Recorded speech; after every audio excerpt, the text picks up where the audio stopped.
Last night, America was treated or maybe subjected to the second debate of this presidential election season, this time with Kamala Harris standing in for Joe Biden and Donald Trump reprising his debate performance last time. A lot of people were really talking about wondering how this was going to come. Would Trump be able to handle himself?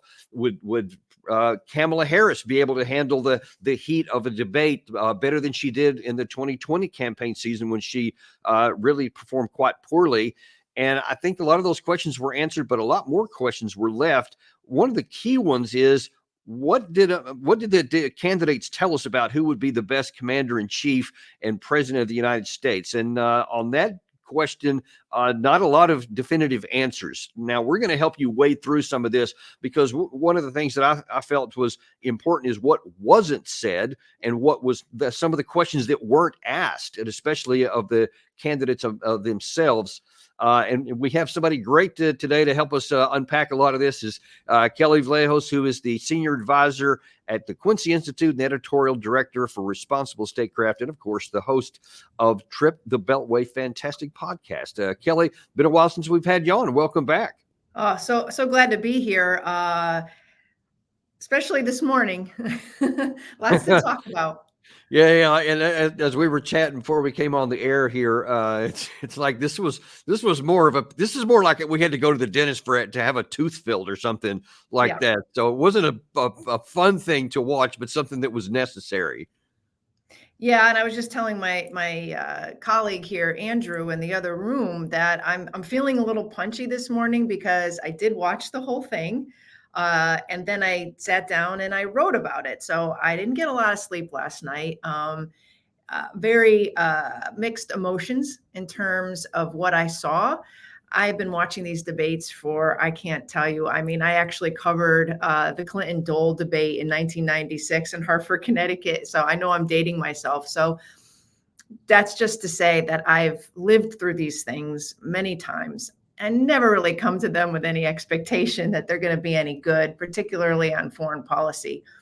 But I was particularly disappointed, if not outraged, with what I saw last night. And as I wrote in my story for Responsible Statecraft last night, this whole idea that candidates are pursuing a foreign policy for the middle class, a America First policy, as Trump has vocalized in the past, throw that all out the window. Everything that I heard and saw last night was all about the particular personalities on the stage, that making points, trying to draw blood through ad hominem attacks, hawkish escalatory rhetoric. And I just saw the biggest loser of the evening as the American people, because we are no better informed about what these candidates would do in terms of a cohesive, coherent foreign policy. There were so many missed opportunities that we can get into in terms of Trump's policies. There's surprisingly hawkish rhetoric coming out of Kamala Harris, as though she wanted to out-hawk Trump, even boasting that Dick Cheney and Liz Cheney had endorsed her, which Trump did not even respond to. It was like, it was a layup, and he failed to deliver. Right. Yeah, and that wasn't the only layup that was missed. Yeah, it was painful to watch. That's why I was commenting a second ago that the things that weren't said, and some of what I thought were easily refuted comments just weren't touched upon. And really, that kind of went on both sides. There was a lot of easy responses that were missed here. But the bottom line is, in terms of the whole thing, is that to jump on what you just said there, we don't know at the end anymore about what their policies would actually be. Everything was rhetoric, and like you said, just like throwing mud back and forth at each other, and they left the really important things off. Now, we're going to do America's service today, and we're going to actually ask the questions that nobody else followed up with and make some points out here. And we're going to start, first of all, with the Israeli-Hamas war, because that was where they started off here too, and a lot of things to discuss here. First of all, let's see, in this first clip here, Kamala Harris was asked how she would have been different from Biden, because in recent days you've seen that the Biden administration, whether it's Secretary of State Anthony Blinken, has said, we're 90% close to a ceasefire, which of course we've been talking about for months, and we've never been to one. But so they asked her, how would you be different? Watch this. Vice President Harris, in December, you said, quote, Israel has a right to defend itself, but you added, quote, it matters how, saying international humanitarian law must be respected. Israel must do more to protect innocent civilians. You said that 9 months ago. Now an estimated 40,000 Palestinians are dead. Nearly 100 hostages remain. Just last week, Prime Minister Benjamin Netanyahu said there's not a deal in the making. President Biden has not been able to break through the stalemate. How would you do it? Well, let's understand how we got here. On October 7, Hamas, a terrorist organization, slaughtered 1,200 Israelis. Many of them young people who were simply attending a concert. Women were horribly raped. And so absolutely, I said then, I say now, Israel has a right to defend itself. We would. And how it does so matters. Because it is also true, far too many innocent Palestinians have been killed. Children, mothers. What we know is that this war must end. It must end immediately, and the way it will end is we need a ceasefire deal and we need the hostages out. And so we will continue to work around the clock on that. Work around the clock, also understanding that we must chart a course for a two-state solution. And in that solution, there must be security for the Israeli people and Israel, and in equal measure for the Palestinians. But the one thing I will assure you always, I will always give Israel the ability to defend itself, in particular as it relates to Iran and any threat that Iran and its proxies pose to Israel. But we must have a two-state solution where we can rebuild Gaza, where the Palestinians have security, self-determination, and the dignity they so rightly deserve. Okay, so a lot to unpack there, and we're going to get into some of the things she said there. But first of all, she was expressly asked and had actually a good setup. Here's what Biden has been saying he wants to do. Netanyahu said, no, we're not going to do it. What would you do different than Biden? And she literally didn't even address the question, instead saying almost verbatim what she said in the CNN interview with Dana Bash not long ago, what she also said in her acceptance speech at the Democratic convention. We just kind of laid out, here's what we would like. And no one's questioning what you would like. The question is, what are you going to do as commander in chief? So that's what I want your view on, first of all, because I want to highlight you're seeking to be the commander in chief, not just outdo somebody on a debate stage here. What do you think when you hear that? Well, I mean, she's not even doing her best to outdo anybody on the debate stage. If I were her, okay, so we know that she has the threat or at least the complication of this very fraught issue, Israel-Gaza. So she's mindful. She has her Israel supporters on one hand who do not want to hear her talk about ceasefire. They don't want to hear her criticize Israel's incursion in Gaza and the humanitarian toll it's taken. On the other side, she has a very vocal, very active constituency of progressives and Muslim Americans who want her to say more. So you could tell that she is trying to do this delicate dance, and she would rather not talk about it at all. So that's in mind. So that's why we get hi, I'm giving you the talking points that I gave at the DNC speech, that I gave in the CNN interview. And it's actually pleasing nobody because, as you said, it's just what we would like to happen, not what she would actually do. But if she was really good and if she knew her stuff and she actually had the skills that she's always bragging about in terms of like being able to talk to leaders and foment coalitions and all that stuff, we would hear a little bit of how she interprets the situation and what a really good diplomat and leader of the most powerful nation on earth would do in the first few months of office to push that ceasefire through. We had no indication of how she would talk to Netanyahu, how she would use U.S. leverage to get that ceasefire, what the mechanics of diplomacy even are from the Oval Office. So I felt like she was doing herself a disservice because she could have bullshitted her way out of that question by just showing that she had a little bit more understanding of the situation other than the New York Times like summation of what happened on October 7th and what a two-state solution is. I mean, it's just really insulting. I'm going to people's get to the two-state intelligence solution there. part in just a second. But one of the other things that she's repeated in all three of those speeches you just mentioned here is that Israel has the right to self-defense, but how it responds does matter. Perfect. Now I'm like, all right, how does it matter now? Again, you're the commander in chief. This is where you have to show that your chops, that you know how it's supposed to be done better. I wanted to hear how, okay, Israel should be doing this differently. They can't be doing this other thing. This is not going to work. Whatever she wanted to do. But she has been allowed to never answer that question. Not by the moderators, not by the public, not by Trump here. This is one of those he left off the table, never challenged her on this stuff. You know what? I would have loved to see the moderators who were really good at follow-ups with President Trump. Several times. Well, how should Israel be doing this differently? And that's the key question there that nobody wants to answer.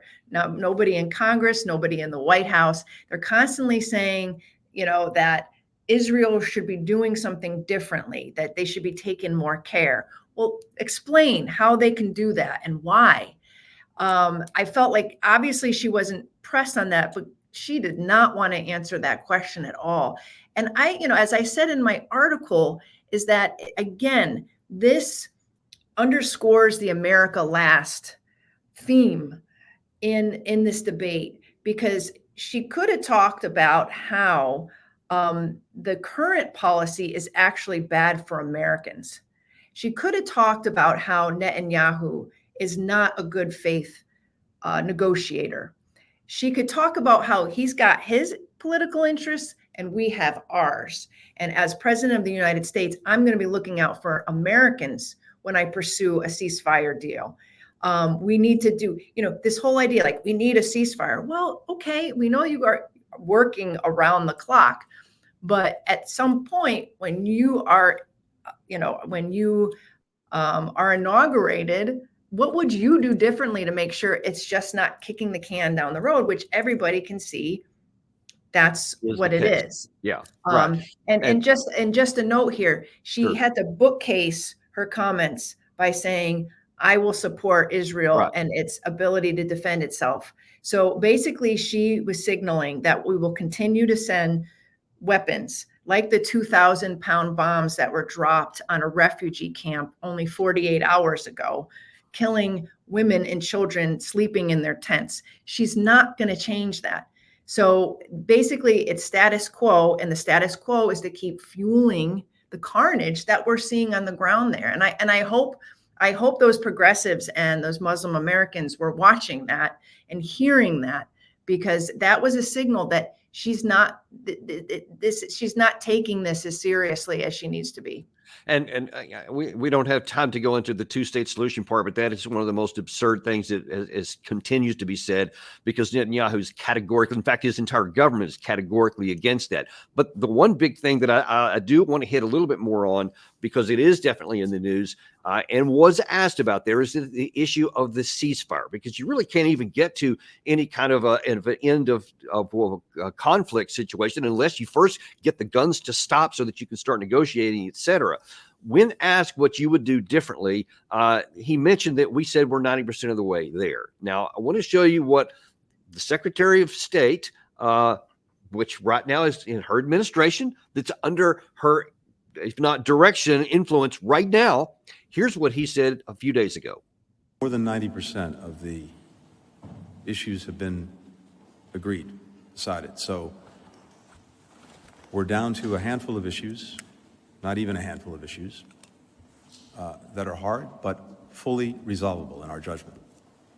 And as we said before, when you get down to the last 10%, the last 10 meters, those are almost by definition the hardest ground to cover. But we believe that these are fully resolvable. Do we really believe that? Because here's what our partner Netanyahu says about that very thing. Jerusalem Post is reporting that you're 90% there in negotiations with Hamas towards a ceasefire deal. Would you say that's accurate? No, it's exactly inaccurate. No, it's exactly inaccurate. So, and this has happened so many times. I on our channel here over the months, we played a lot of dichotomies like that, where we say one thing, Netanyahu in your face says the exact opposite, especially about this two-state solution here. But when you see this kind of in your face refusing anything that we say, who's in charge here? Is it Netanyahu or is it the United States? And right now, we definitely not Biden, but is it going to be Harris or is it also going to be Netanyahu on the And other now side? here's Amy with the flow forecast. I'm still kind of processing the way that Blinken looked. He looked like he was in an interrogation room with a blasting light coming down, like in one of those film noir movies. I mean, he looks scared.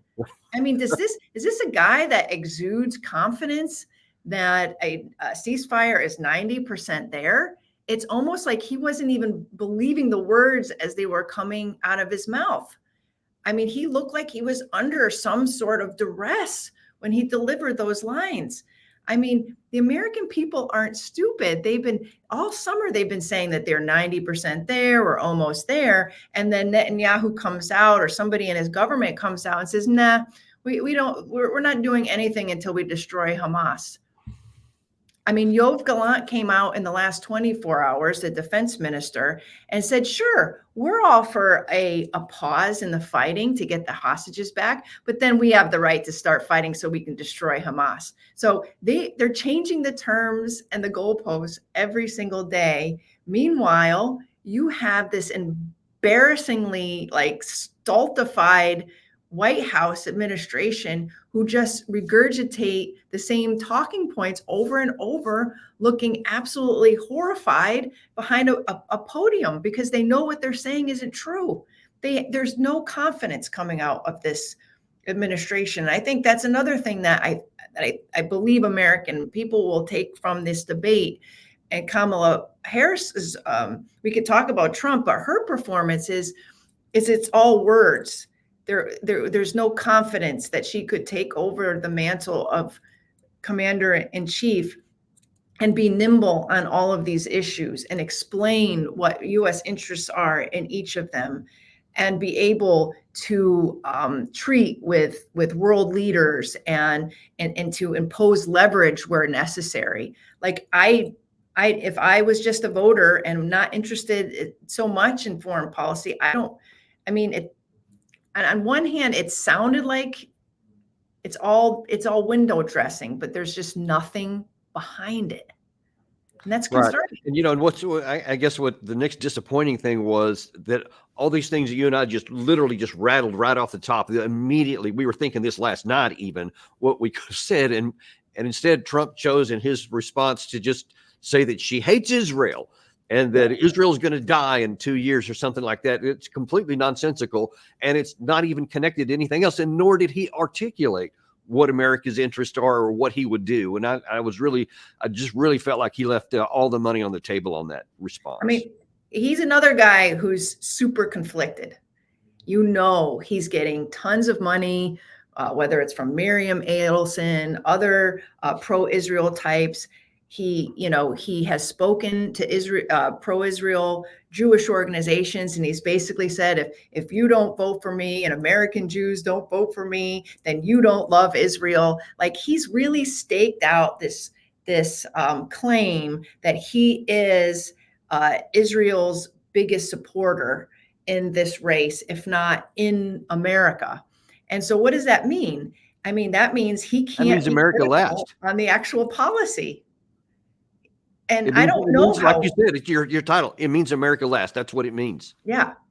We don't know how he actually feels, because I feel there's layer upon layer of political considerations here with both candidates where they can't tell you how they really feel, which leaves us wanting and actually a bit concerned, to put it lightly, that we actually have somebody in the White House who cares about American interests and will see through to the end of this war without it blowing up into a regional crisis in which our men and women who are stationed overseas.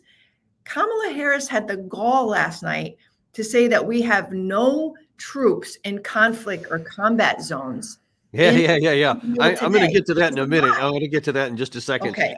Sorry. But sticking with this same theme about not being able to articulate American interest in an international issue, let's shift over to the Russia-Ukraine war. So the ABC host, first of all, went to Trump in this, and we'll talk about it in a second. But first of all, watch how he asked the question. Watch this. Return to the war in Ukraine. We're now 2.5 years into this conflict. Mr. President, it has been the position of the Biden administration that we must defend Ukraine from Russia, from Vladimir Putin, to defend their sovereignty, their democracy, that it's in America's best interest to do so, arguing that if Putin wins, he may be emboldened to move even further into other countries. You have said you would solve this war in 24 hours. You said so just before the break tonight. How exactly would you do that? And I want to ask you a very simple question tonight. Do you want Ukraine to win this war? I want the war to stop. I want to save lives. So we'll get to what that means there in a second, but I think it's interesting because it's going to come up again when David says, do you want Ukraine to win? Because inherent in that, and this is so important, is he thinks he's posing it and it's being characterized as a choice. You can decide. Do you want Ukraine to win? Cool, you do this. If you don't want Ukraine to win, then not so cool, and you do this. But you can choose either one of them. And there is no truth to that at all. And we could go into a whole show on why that is, but there is no military victory for the Ukraine side. Therefore, if you're going to take a course that says we're going to perpetuate the war, we're going to keep supporting it, and there is no path to victory, then what is your objective and how does that work for America? Right. And I mean, I know that Trump likely perceived that as a trap, that question, do you want Ukraine to win? And that's why he avoided answering it directly. And he was asked twice. And hey, his answer wasn't terrible. He's like, I just want the war to end. Okay, well, how? Why? He could have, in a more articulate, savvy debater, would have said, well, what is the definition of winning at this point? I want Ukraine to stop bleeding. I want Ukraine to maintain its territory. I want Ukraine to be secure and independent. How do we get there? The only way we're going to get there is bringing both sides to the table and negotiating an end to this war and a settlement. And an articulate, informed person might have brought up the peace deal that was on the table in Istanbul in 2022, would have brought up that there were frameworks already in place, would have brought up the fact that Ukraine is bleeding weapons and manpower and will not be able to win this on the battlefield. But instead, he just repeated himself. He said, the war's got to end. Yeah, and in fact, that left people going, well, I don't know what that means, and I don't know if that means you're going to just give everything over to Putin. And then Kamala sweeps in and basically says, oh, you just give everything to Putin. Right. Yeah. So first of all, we actually do have that. Here's what what you just laid out there is what an articulate person would have said that makes enormous sense. And by the way, I'm thinking about writing you in as a candidate for president when it comes time to voting. But here's what he actually did say. I want to get the war settled. I know Zelensky very well, and I know Putin very well. I have a good relationship, and they respect your president, okay? They respect me. They don't respect Biden. How would you respect him? Why? For what reason? He hasn't even made a phone call in 2 years to Putin, hasn't spoken to anybody. They don't even try and get it. That is a war that's dying to be settled. I will get it settled before I even become president. If I win, when I'm president-elect, and what I'll do is I'll speak to one, I'll speak to the other, I'll get them together. That war would have never happened. And in fact, when I saw Putin after I left, unfortunately left because our country has gone to hell. But after I left, when I saw him building up soldiers, he did it after I left. I said, oh, he must be negotiating. It must be a good, strong point of negotiation. Well, it wasn't, because Biden had no idea how to talk to him. He had no idea how to stop it. And now you have millions of people dead, and it's only getting worse, and it could lead to World War III. Okay, so he makes some good, valid points Yeah, he there. made some It valid could points lead there. to World War III, but he didn't tell me how. Yeah, he didn't tell us how. And I remember, watching last night, I said, more of that. I'm thinking to myself, more of that. And I put that in my piece. I said, those were one of the rare good moments in the 2-hour debate where he had her dead to rights. And I like the fact where he said, I'm going to get one in the room and the other room, and we're going to talk. And Biden hasn't talked to Putin in 2 years. But then he and I thought it was a good visual where he said, Putin was building up all this as I was leaving, and I thought maybe it was a negotiation that was happening, but no, Biden, he whiffed it. More of that, like, okay, so how, what led up to that? What would you have done differently? And I feel like he starts getting mentally astray, where he talks about, but I lost because the country's going to hell, and then he gets into some conversation or some back and forth with Kamala about whether or not she ever met with Putin, and so it kind of just fritters off from there, and then you never get the meat and potatoes. You don't get the real critique of what Biden has done wrong in the last 3 years. And I think that's a missed opportunity. And there's even more missed opportunity coming in this next segment here. Then David shifted over to Kamala Harris, and he was going to ask her. Now, this particular piece here, we're going to play it actually in Gary's browser here, because I'm going to start and stop a few times. Because I think it's important to talk about as we're going along through this, because there's several things she says here which are not responded to by Trump. He leaves, again, red meat on the table that was been easy to answer, and I want to discuss with you. So first of all, let's roll, and then we'll stop in just a second. As commander-in-chief, if elected, how would you deal with Vladimir Putin, and would it be any different from what we're seeing from President Biden? I believe the reason that Donald Trump says that this war would be over within 24 hours is because he would just give it up. And that's not who we are as Americans. Let's understand what happened here. Okay, that's kind of early in this, but I want to stop it because she's laying out a groundwork there that anything short of military victory is, quote, giving it up. And that's not who we are as a nation. And I would argue that who we are supposed to be as a nation, and especially if you're looking out for the interests of the United States, is that we want sober-minded, tough negotiators and international diplomats who can recognize when you can and when you can't win. And if you say we can have all these resources, but it's not going to be enough, and to support resources because it's, quote, who we are as a nation, what you're doing is you're condemning an entire generation of Ukraine people to death, the loss of more territory, the destruction of cities, and in the end, you're probably going to end up with a military defeat if you keep going down this path. That's one of the biggest problems I see in that first part. Yeah, and I think she's really taking advantage of the fact that most Americans, when you poll them and you ask the question, do you want Ukraine to win? Do you support Ukraine's ability to challenge or defeat Russia? Most Americans say, yeah. And she's taking advantage of the fact that when it's so simplified, it's either they win or they lose. Most Americans like, no, I don't want to leave the Ukrainians behind. I want to help them. But then when you dig in and you see polls like the one that came out in Cato this week, where they say, on one hand, do you still want to give aid to Ukraine? Yes. Large majorities. Yes. Okay. We already gave them $175 billion. Do you feel like they need more? Do you want to keep the spigot on? That number drops because people didn't realize, really, we gave them $175 billion in 2.5 years. Maybe we should start, turning the spigot down. When you ask them, do you want to see an end of this war with a negotiated settlement? If it means stopping the fighting and the casualties on the ground. Like when you ask them detailed questions, they say, yeah, more diplomacy, please.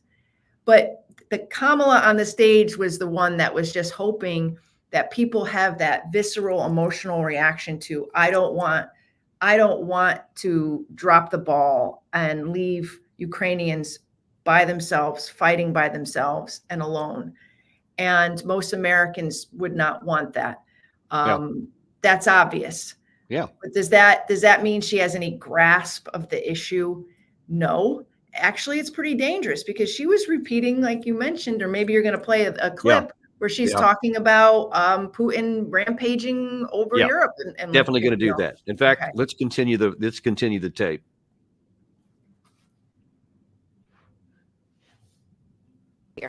I actually met with Zelensky a few days before Russia invaded, tried through force to change territorial boundaries, to defy one of the most important international rules and norms, which is the importance of sovereignty and territorial integrity. And I met with President Zelensky. I shared with him American intelligence about how he could defend himself. Okay, stop right there. Okay, no, you didn't. You did not share with him intelligence about how he could defend himself. And man, I wish he would have got on that issue right there. I'm sure she gave him intelligence warning that an attack was coming, because it was, and it was clear even without intelligence that it was about to happen. But she's claiming that she told him how to defend himself. Here's what was actually happening. You had the chairman of the Joint Chiefs of Staff under her administration, that said Ukraine could probably lose Kiev in 3 days. That's what he said. Gary, if you can throw that full screen up of that one with General Milley here, because this is what is happening at the time. At the time, Milley, this is, I think, the 5th of February. So what, like 2 weeks before the invasion actually happened, something like that. He's saying it can fall in 72 hours. We moved all of our embassy personnel out because we didn't think we could win. We told Zelensky that we would get him out of there to safety. And that's when he made his famous, I don't need a ride, I need bullets, to continue to fight, etc. So you're claiming right now in this debate that you gave him evidence on or advice on how to fight, when actually we were giving him advice on how to flee. So not very good advice. Because if he did flee, that entire government would have imploded and we wouldn't even be here talking about it. So we were actually giving him the worst possible advice. Good for Zelensky on wanting to defend and represent his own country. I mean, what the hell? But going back to Kamala, the whole idea, she keeps bringing this anecdote up that she was talking with Zelensky days before the invasion. Are we supposed to think you did a good job? Like, what are we supposed to draw from that? I think she just kind of wants to humble brag that she was in the mix and she actually was on the scene. In the room when it happened. Right, talking with Zelensky. But at the same time, she's showing how ineffectual she and the administration was. They're like, hi, you're going to be invaded.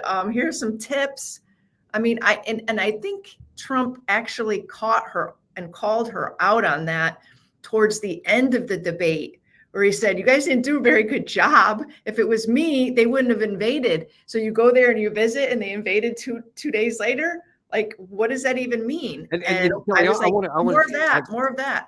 I didn't actually have that part. And I'm glad you mentioned it, though, because that is one of the things that I think Trump is right on. And I'll tell you why, I think. Because if he had been in the White House, I think he would have made accommodation with Russia, with Ukraine, to avoid war, because that seems to be in his DNA. He does not seek war, and he's shown that he's trying to avoid it.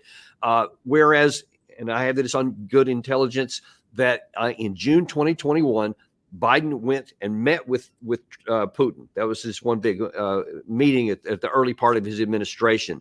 And by all reports that I have on very good sources, in that meeting, Putin frankly told him, if you keep this stuff about you bringing NATO into Ukraine, I will use force to prevent it from happening. And Biden allegedly said, then do it if that's what you think you can do, but we're going to crush you because we're bigger than you economically and blah, blah, blah. And he baited him into it, basically called his bluff, which didn't work out well. And if that's the type of leadership you're talking about, then we're in real trouble, because Trump would certainly have said, okay, All right, yeah, we don't need to go that far. What do you need? What's the minimum? Something like that. Anybody could have done that. And I think that Putin and Trump probably could have worked something out with Zelensky that would have kept their country alive, that would have kept their country in whole, and nobody would have died. So that's really important to point out too. Absolutely. I still can't get over this idea that not only was Kamala there 2 days before the invasion, but as you probably recall in the CNN interview, she was bragging that she was leading and helping to pull together the coalition of Western partners to challenge and to help Zelensky throw Russia out of his country. I mean, she has inserted herself into foreign policy and national security situations that we know she has never been in, just because she needs the sheen of having experience in this realm. And this idea that she has been at the forefront, she's been in the room, she's working around the clock on ceasefire. It's all BS. We know she's not doing anything right now because she's campaigning, which makes me very nervous because I don't think Biden is doing anything either. And we have like two major conflicts that we are fueling at this very moment. And we don't have anybody at the helm. We have Blinken and Sullivan and these other characters behind the curtain, but don't think for a second that she had anything to do with the military response when Russia invaded. And I think she should dial that down a little, because I think people will start to ask, like, well, what do you do then? Then you weren't very effective at what you were doing. Well, in fact, it gets a little bit worse. Let's keep rolling. Later, I went to NATO's eastern flank, to Poland and Romania. And through the work that I and others did, we brought 50 countries together to support Ukraine in its righteous defense.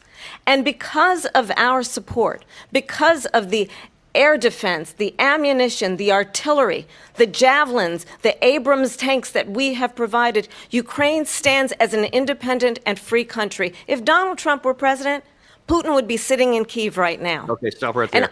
Okay, this is really important too. Now, it gets to the point you just made there a second ago about, yeah, I was there, I was in the room, I did all these things. But okay, if you were involved here, because look, we had a chance as late as December 2021 to have a negotiated settlement that would have prevented war. There was a deal on the table. It wasn't as good as Minsk, which would also have prevented war, but it was better than war.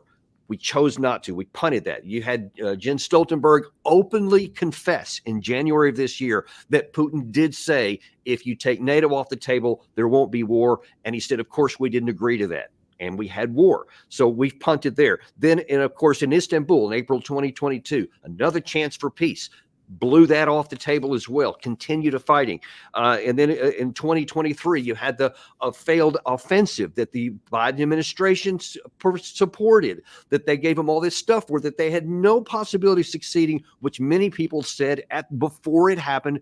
And yet they did. That's what they supported. Now then they're trying to support more things here when ever since that time, Russia's been on this offensive. And now even this incursion into Kursk as of this morning is starting to be reduced. The Ukraine side is now starting to lose that territory by force. So everything that the administration so far has been doing has failed in its diplomacy to prevent and then end the war. And now then militarily, they're starting to lose ground in both the north and the east. So is that the kind of leadership you want in a commander-in-chief? Well, and that's, again, another missed opportunity for Trump, because she walked right into that. She's basically assuming that the American people don't know the details, that they are not completely focused on foreign policy. So they are not aware of everything you just said, Danny, in terms of the losing territory, the fact that our own stockpiles have been drained. So she talks about javelins and stingers and all that stuff. We know over a year or so now that the defense industrial base is not kept up with the tempo of what we've wanted to send them. That they are desperate for more weapons. And even if they get them, they don't have the soldiers. They're recruiting old guys and pulling people into vans. So true. All of this that Trump could have raised and talked about how that Ukraine is on the verge of losing this thing. But it takes advantage, or at least insults our intelligence by not representing reality, just like she did in the Gaza discourse, like talking about a two-state solution that we know will never happen. Yeah. If And, you and, you know, read and the hon- news, you know that this incursion is not working, that Ukraine is on the brink, that Zelensky is constantly hinting about going to the negotiating table because he knows his days are numbered. But yet he let her get away with this pie in the sky vision that because of us, they're now an independent, strong, fierce nation, which is like the opposite of what's going on right now. the opposite of the reality. And to your point a second ago, you mentioned her comment about, oh my God, we have to stop him here or else he's coming after us in Western Europe. Here's how that went. Understand what that would mean, because Putin's agenda is not just about Ukraine. Understand why the European allies and our NATO allies are so thankful that you are no longer president, and that we understand the importance of the greatest military alliance the world has ever known, which is NATO, and what we have done to preserve the ability of Zelensky and the Ukrainians to fight for their independence.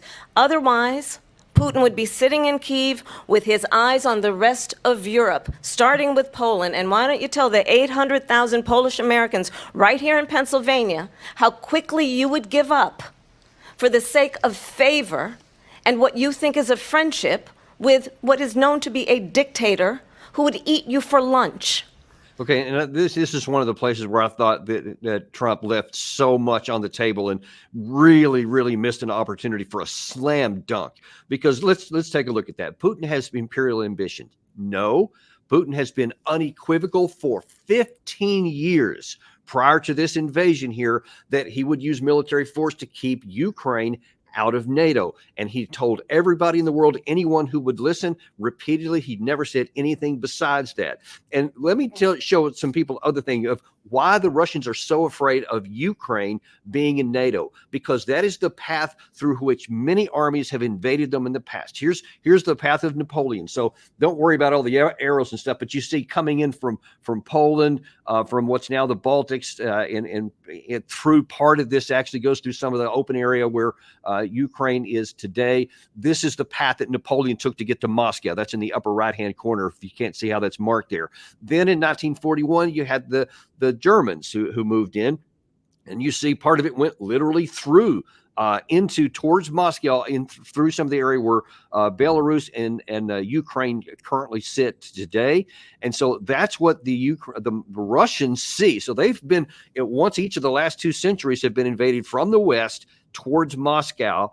And of course, the city was burned under Napoleon, taken under by the Germans that got right up to it, et cetera. This is what they're afraid of. And then they see here's a 50-nation grouping on their flank, supported by NATO, that's helping Ukraine to fight and kill Russians and defend them. So they view this as just the latest one. So there is nothing that they're willing to do to defend themselves. And that's why this is not some imperial thing on the Russian side. This is, hey, your West is for the 3rd time in the 3rd straight century coming towards us, and they're terrified of that. And there's a lot of things that they're going to do to fight for themselves if that continues on. And the point that Trump could have made was, no, this was entirely predictable and unnecessary. None of this was necessary. Of course, they're going to react that way, like we would in a reverse if it was happening. And instead, Harris just keeps defending it. Right. I mean, she is taking advantage of the fear that he has, because of Russiagate and whatnot, of being perceived as pro-Putin. And the Democrats have done a great job. The neocons, this is not just a Democratic thing, this is a war party thing, have done a great job to make Putin out as the modern Hitler. And so to make the very sophisticated, nuanced argument that you just made about the realities of the region, and the ability for Russia to protect itself and its borders, and historically why it has been threatened and why it reacts the way it does because of those geopolitical realities, is to somehow risk falling into this trap where you just look like you're defending or excusing or justifying evil. And we need braver people to basically say, to blow that off and give the argument and risk being called names, but so as to get the argument out there. But instead, I think that Trump shrinks away from that. And that's unfortunate because they will continue to make these arguments, but no scholar, no military strategist worth his salt or her salt think that Putin would even be able to take over Poland or other parts of Europe. He expended a lot of resources. They might have more resources than Ukraine has. They're a bigger country. They're a wealthier country right now, but they don't have the ability to take on NATO and go rampaging across Europe. And one more thing I'm going to say about this business of Polish Americans. I'm a Polish American. Both my grandmothers are 100% Wisniewski, Galeneski. Okay, we've been here for generations. I vote as an American. Okay, I digest and internalize foreign policy issues based on what's best for my country. This idea, this tribalistic approach, like they're saying, oh, there's a constituency here in Pennsylvania that's Polish and are just like me, that have probably been here for generations, are only voting as a block on foreign policy is very presumptuous. And I just think, again, it's insulting intelligence. Now, do people have pride, ethnic pride? Of course. But this idea that somehow they're all for this war because they're Polish American, that's assuming a lot. And it really goes against this idea that she has that we're all coming together as Americans. We embrace our differences. But then when she wants to make a political point, she starts talking in these tribalistic terms. And I really didn't appreciate that. Yeah. And it's also unfortunate that Trump didn't make any of these points at all. And instead, he keeps on going to these just kind of rambling and going off in different directions that he didn't say anything about his policies or how he would bring this stuff to a conclusion, which I think could have been done. We're running low on time here, so I want to run to a couple of other things. Back to your article, actually. One of the things you said that really got to my attention, Gary, if you could, that one right there. You said that Harris pulled as of today, there is not one member of the United States military who is in active duty in a combat zone, which is a lie. Everyone knows it. And I'm not sure that everyone does know it, because I think that when people hear that, they just think, oh, okay, cool, we're not in a war anywhere. I'm like, what do you talk about? I literally almost pulled my neck muscle when I jerked my head during that debate when she said that, because I'm like, wait, we literally just sent the United States Air Force to fight in an air battle for Israel. I mean, we've had people killed in Jordan because of these attacks. We had Americans wounded a week ago, 7 of them in a big operation there. We're all over the bloody place. There's conflicts going on everywhere. And you can add Africa to that as well. I'm like, what the hell? Why do they make these kinds of conflict statements here, Kelly? Why do they say that?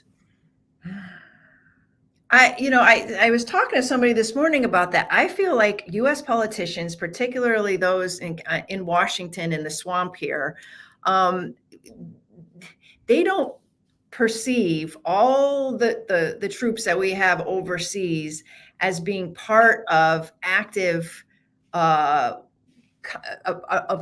active conflict, because the Iraq war is over, Afghanistan is over. So I feel like they know we have troops over there, but they justify the fact that we have this heavy footprint, that soldiers are sometimes raiding, sometimes they're defending, as some sort of netherworld in between, so that they can go out and say that we're not at war. It's a rationalization, and maybe I'm giving her too much credit.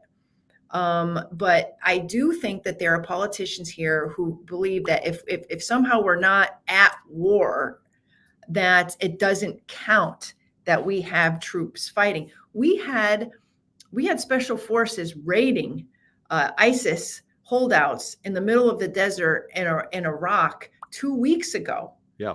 And several had been injured. What's that all about? Yeah. Because somebody like Kamala will say, oh, well, we're in an advise and assist mission in Iraq. We're no longer in a combat mission. So technically, she could say we're not in combat. We know that's bullshit and it's a technicality. But I feel like there's a lot of rationalization. So she can make that statement. Okay, yeah, but let me ask you what But- now I can certainly tell you as a combat veteran that the reason I almost pulled my neck muscle there is because I'm like, what the hell are you talking about? But what do you think about the other members of the armed forces who are there in harm's way getting combat pay, by the way? So it's literal and technical if you want to get down to that. But what do they feel when their sacrifices and their risk are being dismissed as not even counting? I don't know what they're saying. I know that there have been sailors on ships in the middle of the Red Sea for 10 months now, actively engaging the Houthis. Is that not combat? Yeah, exactly. I mean, you mentioned too the missile defense operation helping Israel when it was attacked by Iran. Is that not combat? I just read today we had they're building up commandos in West Africa because we got kicked out of Niger and we need to maintain the footprint. Yeah, and this, I mean, and like I said, earlier this year, 3 Americans were killed in Jordan as part of the retaliation against Israel, and it's Hamas war, and they're trying to take it out on anybody they can around here. One of our ships came with probably a few meters from getting hit by a missile earlier in that war against the Houthis right there. And it's never know when that's going to happen again. And on and on it goes. And it just concerns me that they keep thinking, the administration keeps thinking that we're not at war anywhere. And yet you have Biden and presumably Harris routinely say that, and definitely the administration officials and Secretary of Defense and State tell the Israeli counterparts that, hey, if anything else happens with Iran, then we are definitely going to come and defend you. So you are already having us in a warlike stance, just waiting to see if Iran does something. And by their own statements, just a few days ago, they reiterated something big is coming and watch it. So we could literally be in a war again, and the Congress won't even have a role in that. I guess we could go down that path. Yeah. And I also like to note that we have National Guard rotating in and out of these deployments in the Middle East. And what kind of conversation are you going to have with the wife or the husband of that National Guard member that had to leave their job, leave their family, pack up and go to some godforsaken place that they're seeing in the news every day is at risk of being droned or under missile attack that could blow up into quote unquote World War III at any moment? And you're going to say, yeah, my service member is not really in combat. Like, I'd like to see that explained. And I'd like to see actually explained why we have National Guard still rotating in and out of conflict zones. How many years after 9/11? Yeah. You remember, Danny, during the wars, they needed those National Guardsmen and women because they didn't have enough to rotate, active duty out. We would have never been able to maintain that tempo for 20 years without National Guard. Time to bring them home. They belong at the states. They should be responding to state emergencies. Exactly. They are citizen soldiers. They are not active duty. I do not know why they're still out there. Couldn't agree with you more. And one other thing you put in your article that you lamented here, not that one yet, Gary. I'm going to get to that in just a second. I actually didn't make a call out for this one. But you said, hey, what about, speaking of the potential for World War III, What about China? We say that China is the biggest pacing threat for the United States, and it wasn't even mentioned in a military term. Yeah, but it seems that it sucks all the energy in Washington and Congress. You know how many bills that are out there right now trying to, meet the challenge, the military challenge, the economic challenge, the pacing threat of China. That's all they're consumed with here in Washington, is building up more military assets, modernizing the nuclear weapons. We have a new nuclear weapons strategy, according to Biden, because of the big nuclear threat from China and Russia. Yeah, kind But of important yet, to mention. it's not afforded anything in this debate. And the only thing that Kamala can say about it is criticizing Trump for saying nice things about Xi Jinping during COVID. And they talked about tariffs a little bit. Yeah. And that's about it. But That was it. here's what I wanted to know, and I think it is vital if you want to figure out who you're going to hire to be the next commander in chief. Biden has had 4 times in his tenure so far said we would defend Taiwan in the event of a Chinese attack in there.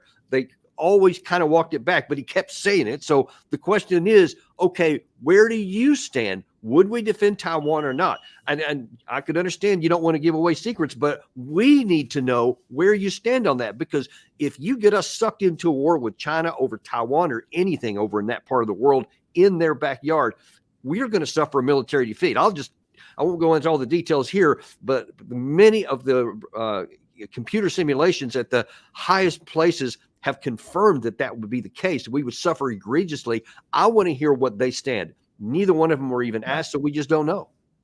We have no idea. I guess what we can glean from this is that Xi Jinping is a very bad person, and Trump shouldn't be talking to him, but he talks to him because he loves dictators, because he loves this is her term, their flattery and favors. That she wouldn't talk to dictators because she is a representative of some global liberal order that doesn't talk to dictators. And that's the bottom line. That's as much as we got from Kamala Harris. From Trump, he just bragged using Viktor Orban as the testimonial that everybody's afraid of him. He goes, Viktor Orban said, China's afraid of me, North Korea is afraid of me, Russia's afraid of me. They're all afraid of me because I'm a strong man. And that's all we got from him. I mean, that's the closest that we got on Asia Pacific issues at all. Right. Well, listen, we'll kind of leave it there for the moment. Actually, one thing I wanted to ask you about, just kind of what your understanding is as we close here. We'll look at the Biden administration, and so long as he's president anyway, is that he's apparently saying, hey, we are now under review to allow Ukraine to use long-range missiles into Russia. You've had Russian officials today have said, if you don't think that you're safe on your shores here. And if you keep doing that, that's going to make you an active participant in the war, and we will respond accordingly. How do you view that risk right now? I mean, obviously it's just another red line. I think that we've been teasing and poking at red lines for a long time now. And it's just a matter of when Putin will actually respond. On one hand, he's actually made these threats before and hasn't responded. I think, just talking Turkey now, I think there is an amount of deterrence out there. And it's going to take a lot for Putin to cross the line and instigate actual reaction. And he knows that, a direct conflict with NATO would be really bad for him. So I think deterrence is actually working in this regard, but I don't know how much we want to test that. Well, that's my concern, because if you say, well, he hasn't done anything so far, ergo he never will, so we're free to do anything. That's stupid. You start launching that. we may find that there actually is a red line somewhere. There is a And trigger. why, Kelly, would you even want to find out if there is? Because when the reaction, because if you go Russia against NATO, an actual engagement, what has he got left to play but the nuclear card? Exactly. Why would you want to go down that path in a quote of showing strength? I just don't get that at all. But listen, we actually have, by the way, Colonel Jacques Beau on this afternoon. It's been a while since we've had him on. Really looking forward. We're going to delve into a lot of those issues on that very topic here. But the last thing that I wanted to put from your article here, which I think was really important on a sad note here, Gary, if you could throw that last one back up. You wrote that after this debate, the American voter, the American people should be afraid to be sure they will be voting on a whole host of issues and opinions that likely have nothing to do with Gaza, Ukraine, NATO, or the whims of the world's strongmen, but to call any of this America first is a pure gaslighting. On foreign policy, we come in dead last. It's really hard to argue with that based on all the things that we've talked about here, but we're grateful for you to call this stuff out with the platform that you do have. Thank you so much. I appreciate it. And thank you for letting me join you and be able, this is very cathartic to be able to vent about all of this stuff. And I'm just hoping that, you know, the fact that we have podcasts like yours and active social media and reaction, that some of this will trickle down, and we will get to those people who, you know, for whatever reason can't pay attention to foreign policy as closely as you and I do. But we want to make sure that we challenge some of these things that we're hearing, and get these alternative views out there, because I feel like it's an absolute disservice to the American people to get the one-sided perspective that we saw in that debate last night. Yeah, I couldn't agree with you more. And as a reminder of people, if they want to hear more Kelly, and I advise them to do so, go to Trip the Beltway. Fantastic podcast. I understand you can find it anywhere they get podcasts. Is that right? Yes, absolutely. And on YouTube Very is good. probably the easiest, and Substack. Very good. Yeah. So there you have it on their screen right there. Go visit Kelly, and we'll look forward to having you back again soon. And especially if there is another debate, because apparently the Harris campaign has said that they had actually like another one. I don't know why. I'm sure they do. But we'll see if that happens, and we'll probably have you on back after that too. Thanks a lot, Kelly. Thanks, Danny. And thank you guys for being with us today. And like I said, we have Colonel Jacques Beau. I'm telling you, you don't want to miss this one. He's going to be here at 3 p.m. In Washington time today. Be sure and tune in for that. Be sure and like and subscribe, and we'll look forward to seeing you on the next episode of Daniel Davis Deep Dive.